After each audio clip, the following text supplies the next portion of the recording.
Okay. This is the fourth method that I'm going to discuss about beam deflections. This is called the virtual work method. Uh, this method can also be used sa trusses and frames, but this can also be used sa beams. So the method of virtual work can also be applied to deflection problems involving beams and frames. Ang virtual work na equation, based ni siya sa external work o internal energy sa beam, no? And mo din ni ang simplified na na equation niya. So ang 1 dire represents the unit load nga i-apply nimo sa point kung aha ka gusto magkuha og deflection. And then kini ang corresponding deflection caused by ang corresponding deflection sa point. No? And then you have small m and then capital M. Nani sila money notation nila. One is external virtual load acting on the beam or frame in the direction of delta. So kung base sa mga analysis, ang deflection niya is downward, ang imong unit load po downward po. Pero kung base sa mga analysis, ang deflection niya is upward, then ang unit load na i-apply nimo upward kay in the direction of delta. M is internal virtual moment. Moment na sa beam or frame. Expresses as a function of x. So bali equation ang M ato. Equation in terms of x. So mag-cut dire section by section. Cut and then we get the equation of moment. Mararaog ka sa double integration method ba? Cut, kuha kang equation sa moment. Pero kining M, kaning small letter M, equation sa moment ni siya caused by the external virtual unit load. I will explain later sa problem nila. And then ang delta, external displacement or deflection of the point caused by the real loads acting on the beam or frame. Capital M represents the internal moment in the beam or frame expressed as a function of x and caused by the real loads.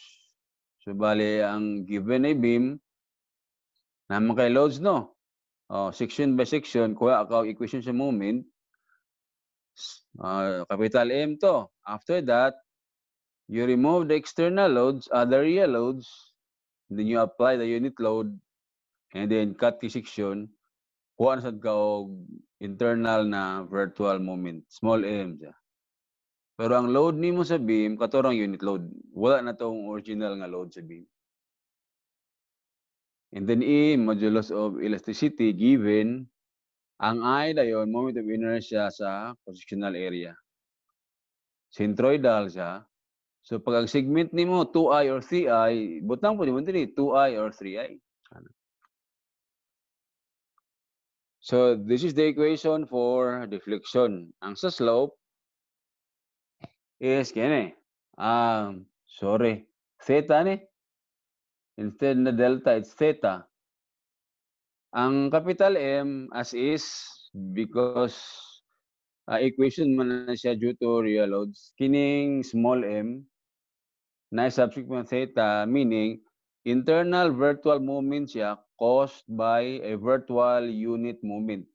Dili na unit load yung apply kundi unit moment. Ana siya. Mo na siya ang sa slope. Okay?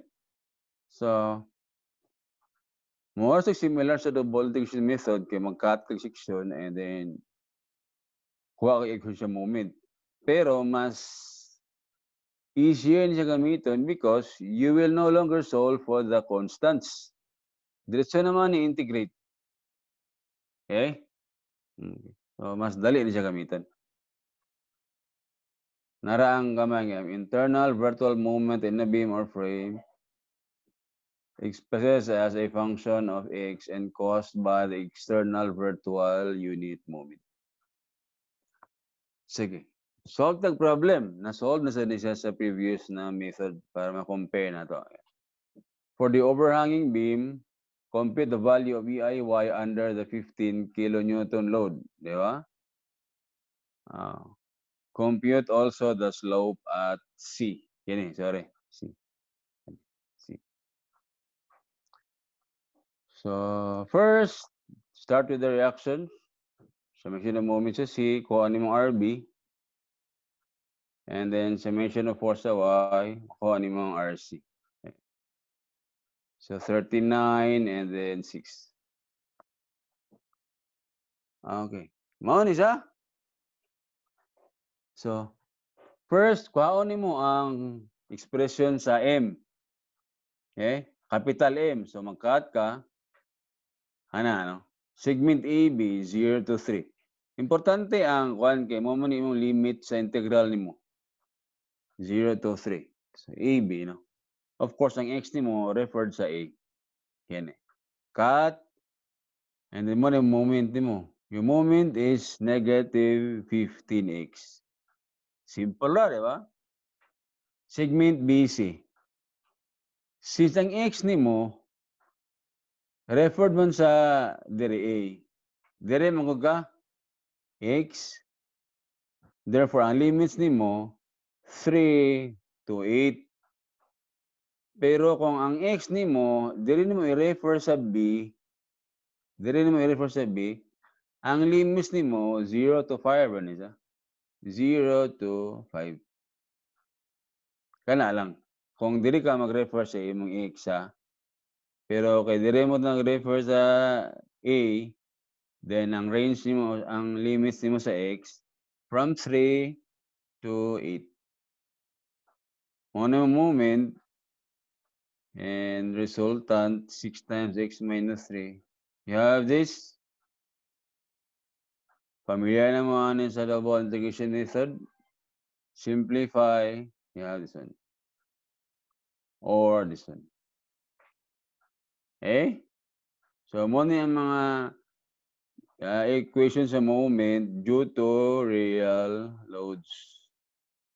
Okay, ang next since ang atong kwaon is deflection man dire sa A, dili ta magbutang og unit load. Downward siya because I think downward na po kung i-draw mo yung elastic curve ni, ang A is downward man. So, ang direction to sa unit load, downward po. Kuha mo reaction. Sa pag-movement sa B or C, depende lang. Sa pag-movement dire, makuha mo ni 8/5. And then kini, downward 3/5. And then kung unsay reference nimo sa X sa real na moment, same gyapon dire sa virtual na moment. Like sa AB, dira ka mag-X, negative X lang. Sa BC, mga gyapon 3 to 8 gyapon. Dili ka mag-refer sa A. Naka-moment, inana, simplify. Mana, ayun. Dili lang pinaka-difficult na part. Okay? Dili lang pinaka-difficult na part. So, after is, i-apply rin mo. Kana, AB o BC. O, mga man small m negative x. Tapos, katong sa real loads, negative 15x. At na-check na to na raw. Negative x niya, 3/5 x minus 24/5. And then, moment due to real load sa segment BC. And then integrate 0 to 3 and 3 to 8. You can use your calculator. Okay. Ano yung Nakuha nimo 266.25.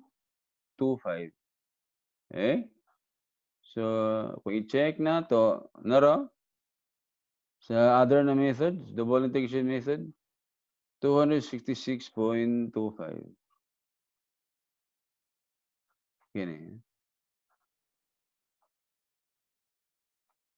Okay.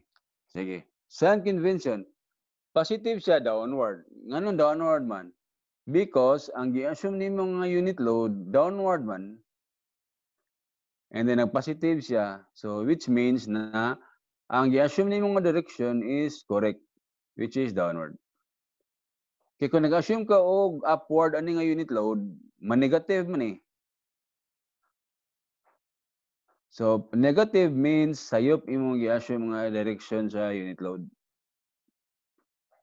So instead na upward, downward ay. So ang imong deflection sa downward would. Ana.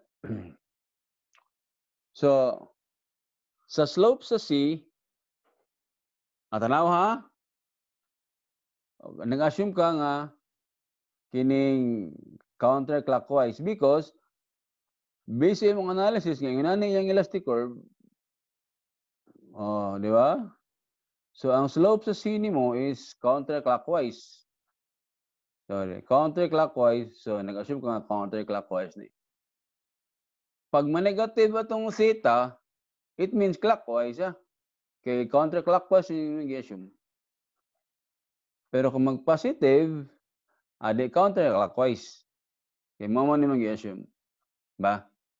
So, summation of moment sa C, mo ni mong RB, 1/5, dapat there 1/5. But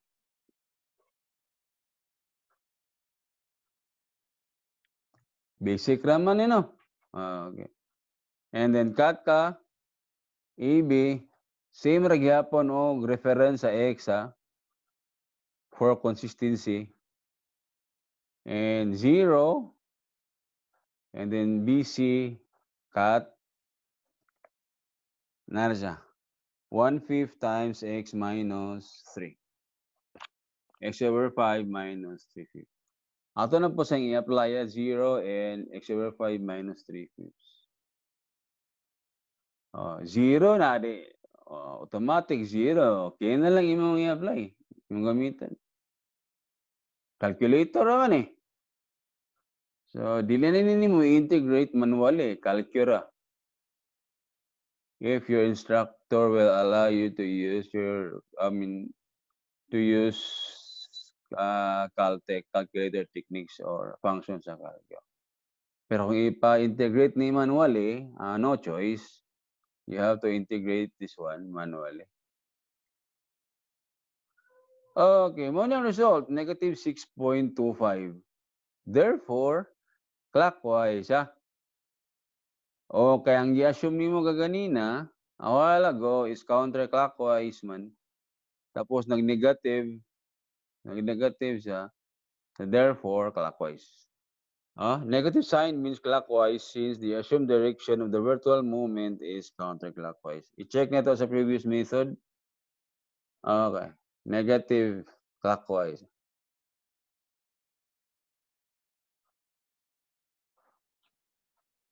Di ba? Mas dali ni siya. Another problem. Compute the midspan value of EIY for the simple supported beam carrying a uniformly distributed load over part of its span. Okay. So, start with reactions. RD, dire 840, and then RA 600. Mo niya tong beam, midspan man. Okay. Mo niya problema sa virtual work. Okay. Normally, 3 segments ani, AB, BC, and CD. But since nagipangita is midspan man, you have to create another point at X equal to 6, di ba?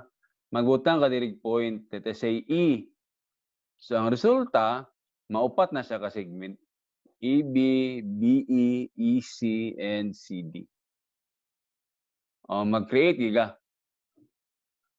Another point there. Kung asa ka mangitaw, asa siya mangitaw, like, find the slope at x equals 7. You will create another point about sa 7. Mo lang na yung problema sa virtual work method. Okay, so, there you. So, upat na ka-segments, EB, BE, EC, and CD. Sige. Segment AB, there atong X, so 0 to 4. 600, moment. Muna itong moment, 600X. BC, BE. Dire man itong X sa A gikan, so ang atong BE is 4 to 6. Kana dyan. Moment. Muna itong resultant. Kana. And then simplify mo ni siya. Dayon, next, EC. Ang atong X, dire yapon sa A gikan. So that would be 6 to 10. Kana. And same lang. Wala ba changes sa load pero dire mo rubutang ang unit load later. Manang you have to create another point. And then sa CD, okay. Sa CD sinane. For this method, for this problem, pwede ra ka dire. Muna nakatsada ni method kay maski pa og kung right side ka mag-analyze tapos diri imong X okay ra. Pero kung kung left side ka mag-analyze tapos ang X nimo gikan sa A, pwede ra. Pwede sad kang inikat nimo right side ka mag-analyze ang X nimo gikan dire sa D. 0 to 2 ra. Di ba 0 tama sa C2. Kana. Okay. Okay ra? Maski din sa easy, kung mag-cut ka, right side, tapos diri ka magikan, bale, easy ha? So, ang imong actually will be 2 to 6, pwede ra. Diri imong exikan, pwede ra sad. Okay, so mo niya itong moment due to real loads. 600, and then this one, then 840. Next is sa virtual movement. Mid-span man dire ka magbutang sa E dire. Mid-span E man siya. So, by symmetry, equal ang reactions. Okay. Mao ni siya, segment EB. Mao ni moment, BC na siya, BE. Wala may unit load, di ba? Same lang.